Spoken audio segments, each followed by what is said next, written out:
from the following details, calculate return on investment. So first we have to calculate return on investment. We have a following details given, जिसमें share capital, current liabilities, preference shares, fixed assets, general reserve, current assets and debentures are given.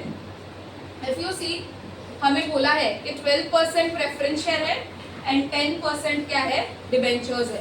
Percentage दिया है, मतलब यहाँ पर ये dividend के बारे में बात हो रही है, यहाँ पर ये इंटरेस्ट के बारे में बात हो रही है. परसेंटेज दिया है इसका मतलब. Also calculate return on share holders fund, book value per share, EPS and PE ratio. अब जब पीई रेशियो कैलकुलेट करेंगे तो ऑटोमेटिकली ईपीएस को पहले कैलकुलेट करना ही पड़ेगा, तभी जाके आप पीई रेशियो को कैलकुलेट कर पाओगे. Because formula is market price per share divide by earning per share. So MPS divide by EPS will give you PE ratio. Market price of a share is 34 rupees. तो ये already दे दिया है हमें information. MPS is already given in the question. Net profit after tax is 1,50,000 and tax amounted to rupees 50,000. Now over here we have profit after tax as well as tax का amount calculate करके दे दिया है, percentage नहीं दिया. Now let's start with the first one, return on investment. What is the formula for calculating return on investment? Profit before interest and tax divided by your capital employed. A profit before interest and tax. If you see, we have profit after tax and tax rate is given. तो यहाँ पर हमें क्या करना पड़ेगा, reverse calculation करना पड़ेगा. So if I do the reverse calculation तो सी कैसे होगा. Usually what we do, profit before interest and tax का जो अमाउंट होता है उसमें से हम इंटरेस्ट को क्या करते हैं, माइनस कर देते हैं. तो we get profit before tax. इसमें से भी अगर टैक्स माइनस कर दिया तो what we get, profit after tax. Correct. तो अभी हमारे पास ये है प्लस टैक्स है और इंटरेस्ट हम इजीली कैलकुलेट कर सकते हैं. 10% डिवेंचर, सो 4 लाख का 10% कम्स टू हाउ मच, 40,000. तो हमारा जो इंटरेस्ट आया वो कितना है, 40,000 रुपीज का इंटरेस्ट है हमारे पास. नाउ सी, रिवर्स कैलकुलेशन करना है. So profit after tax plus tax rate will give you profit before tax plus, देखो इंटरेस्ट मुझे अभी प्लस करना पड़ेगा. रिवर्स कैलकुलेशन जा रहे तो इंटरेस्ट प्लस होगा अभी. So profit before interest and taxes PAT plus tax plus your interest. PAT already दिया है हमें 1,50,000. We have a tax amount given to us 50,000 plus interest अभी हमने कैलकुलेट किया 40,000. So this amounts to 2,40,000. समझ में आया रिवर्स कैलकुलेशन में कैसे वो प्लस हुआ. नाउ सेकेंड, कैपिटल एम्प्लॉयड, मतलब कितना कैपिटल आपके बिजनेस में एम्प्लॉयड है. So what is the formula, your share capital that is share holders fund both equity as well as preference plus your reserves plus the debentures. So let's see, we have a share capital, we have a preference share, general reserve and debentures का amount is there. Just do the addition and take the total. 4 lakh plus 1 lakh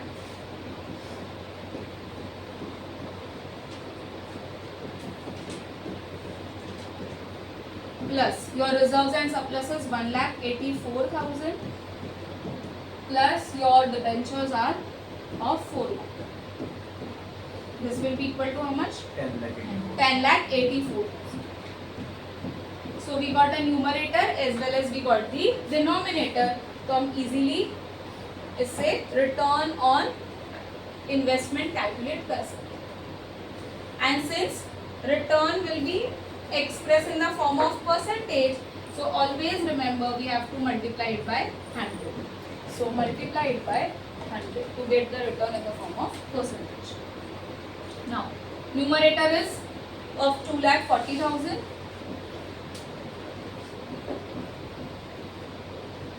divided by your numerator denominator which is 10,84,000 multiplied by 100 It will be how much? 22.14%. मतलब अगर returns investment कर भी रहे हैं तो उसके ऊपर मुझे कितना परसेंट का रिटर्न्स मिल रहा है? 22.14% का रिटर्न्स है, विच इज गुड वन. 20 के ऊपर जा रहा है, अच्छा परसेंटेज का हमें रिटर्न्स में. Next is also calculate return on share holders fund.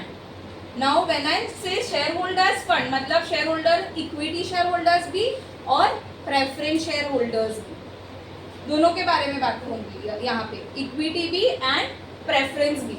So do we have a profit after tax with us? Yes, 1,50,000.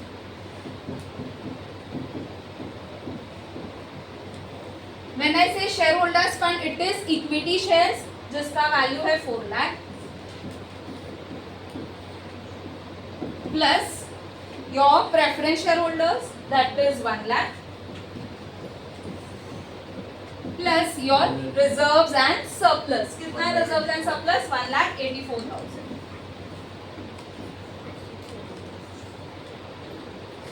Just calculate.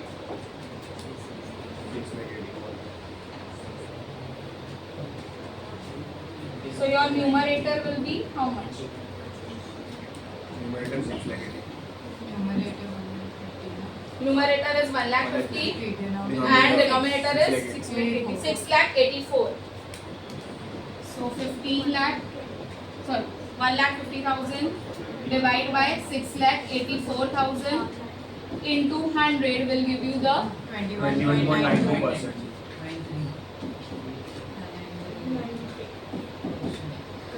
मतलब शेयर होल्डर्स को कितना रिटर्न मिल रहा है उनके शेयर्स पर? 21.93% का returns.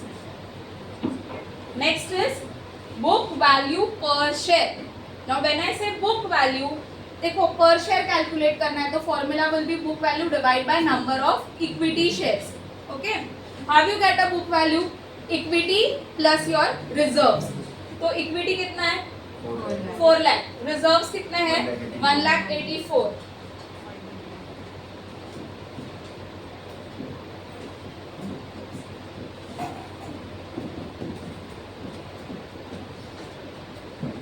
Now number of equity shares, कितने shares है जस्ट चेक करते हैं. 4 लाख. 4 लाख मतलब एक शेयर 10 रुपीज का है, so total 40,000 equity shares are there. So 40,000 equity shares, this will be equal to how much? 5,84,000 divide by 40,000, 14.6. Okay, तो बुक वैल्यू मतलब एक शेयर की जो वैल्यू है as per the book it is 14.6. Now last one. Last is we have to calculate EPS and PE ratio. Now EPS calculate कैसे करते हैं? Profit after tax minus preference dividend. This we have done in the earlier question as well. मैंने आपको बताया था कि यहाँ पर हम ये कैलकुलेट करते हैं कि एक शेयर के ऊपर, एक इक्विटी शेयर के ऊपर शेयर होल्डर्स कितना अर्न कर रहा है. So profit available to equity share holders calculate करना है तो it will be PAT minus your preference dividend divide by number of equity shares. PAT हमारे पास ऑलरेडी है, कितना है? 1,50,000 माइनस अब प्रेफरेंस डिविडेंड चेक करते हैं. 12% and 1 lakh is the amount. So 1 lakh का 12% comes to 12,000. 1 lakh का 12% comes to 12,000 rupees. So it will be minus 12,000 divided by, we have shares of 40,000 shares. 3.45. पहले न्यूमरेटर बताओ. 1 lakh 38,000 divided by 40,000. कितना है EPS? 3.45. और MPS तो already हमारे पास question में दिया हुआ है. MPS is 34 rupees. चलो तो पीई रेशियो इजीली कैलकुलेट कर सकते हैं. MPS is 34 and EPS is 3.45. तो पीई रेशियो कितना आ गया? 9.86. अब एक बार पूरा क्वेश्चन चेक करो. Once you solve the question ना, just see to it कि हमें जितना भी क्वेश्चन में पूछा है वो हमने प्रॉपर सारे कैलकुलेशंस किए या नहीं. रिटर्न ऑन इन्वेस्टमेंट पूछा था, then we were having return on share holders fund, book value per share, EPS and PE ratio. तो अब सम कंप्लीट.